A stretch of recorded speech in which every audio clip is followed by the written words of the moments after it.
ఇక ఎన్టీఆర్ జిల్లా ఐతవరం వద్ద విజయవాడ హైదరాబాద్ జాతీయ రహదారిపై వరద ఉధృతంగా ప్రవహిస్తుంది. వరద ఉధృతితో నిన్న మధ్యాహ్నం నుంచి వాహనాల రాకపోకలు ఆగిపోయాయి. మూనేరు వరద ఇళ్లలోకి చేరడంతో జనం అవస్థలు పడ్డారు. నందిగామ నియోజకవర్గంలో పంట పొలాలు పూర్తిగా దెబ్బతిన్నాయి.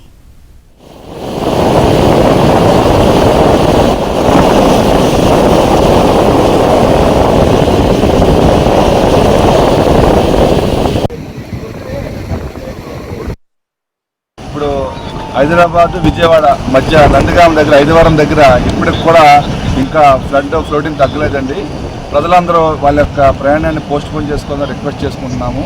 చాలామంది అలాగే వచ్చి ముందుగా ఇరుక్కుపోవడం జరిగింది. 2-3 వెహికల్స్ కూడా ఈ ఫ్లోలో కొట్టిపోయాయి.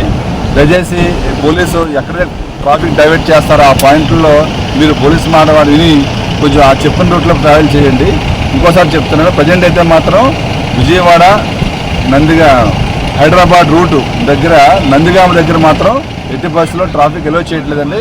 మినిమం ఈవినింగ్ 5 వరకు ఇలాగే ఉండదు సిచ్యువేషను.